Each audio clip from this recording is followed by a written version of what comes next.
உங்களுக்கு நிம்மதி உண்டாகுவதாக, தேவனுடைய இரக்கங்கள் அதிகமாவதாக.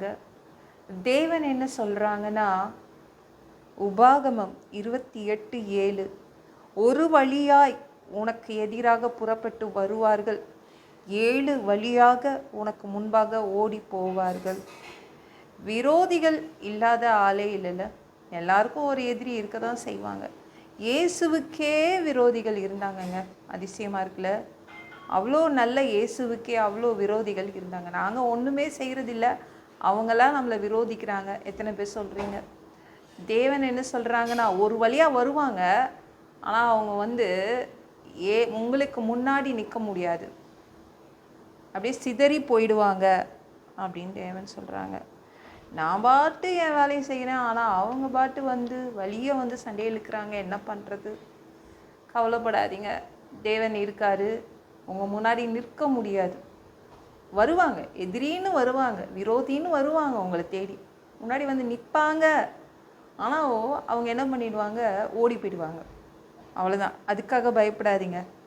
ஏங்க, இவங்களால் என் நிம்மதி போகுது, தூக்கம் போகுது, ஏதாவது அவங்க ஆபத்தை உண்டாக்கிடுவாங்களோ, எதையாவது கெடுத்துடுவாங்களோ, நான் கஷ்டப்பட்டு உருவாக்கியதை இல்லாமல் ஒன்றுமே இல்லாமல் பண்ணிடுவாங்களோ அப்படின்னு பயப்படுறீங்களா?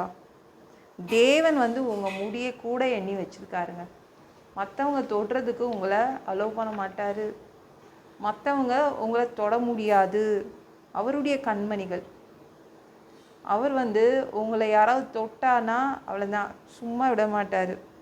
எந்த வழியாக வராங்களோ அந்த வழியாக அவங்க போக முடியாது. வழியை அடைச்சி வச்சுருவார். அவங்க திரும்பி வீட்டுக்கு போக முடியாது. தேவன் சிதற அடிப்பார். பயப்படாதீங்க. எதிரி இல்லாத யாருமே இல்லை. அதனால் எதிரிங்க வருவாங்க, ஆனால் ஓடி போயிடுவாங்க. முன்னாடி அவங்களால உங்கள் முன்னாடி நிற்க முடியாது. உங்களால் தான், நல்லா யோசித்து பார்த்துக்கோங்க, உங்களால் தான் அவங்களுக்கு ஆபத்து. ஏன்? ஏன்னா உங்கள் பக்கத்தில் தேவன் இருக்கார். உங்களை தொடுறேன்னு வந்தால் அவ்வளோதான், அவங்க காலி.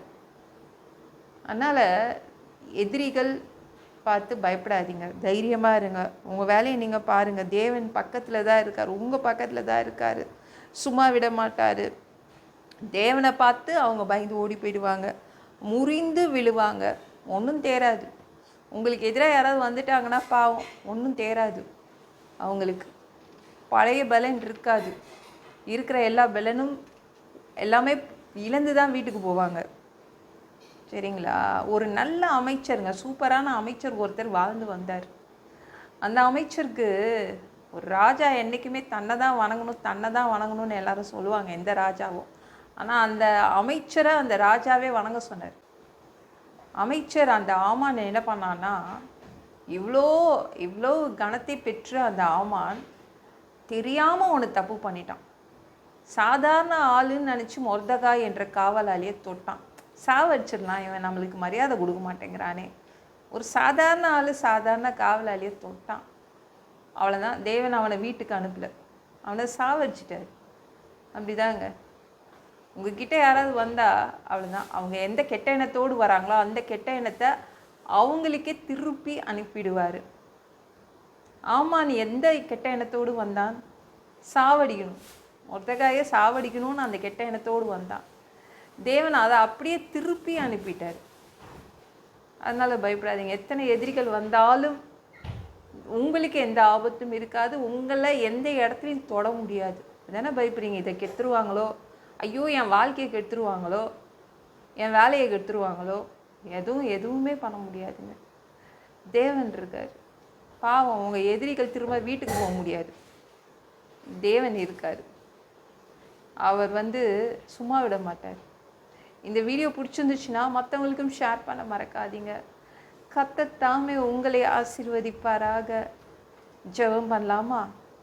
அன்பு பிதாவே, உங்கள் பிள்ளைங்க உங்கள் பாதத்தில் வந்திருக்காங்கப்பா. சாமி, இரக்கம் செய்யுங்க, இறங்குங்க பா. யார் யாருக்கு என்னென்ன பிரச்சனை இருக்குதுன்னு உங்களுக்கு தெரியும்ப்பா. உங்கள் பிள்ளைங்களுடைய வேதனை கண்ணீர் உங்களுக்கு தெரியும் அப்பா.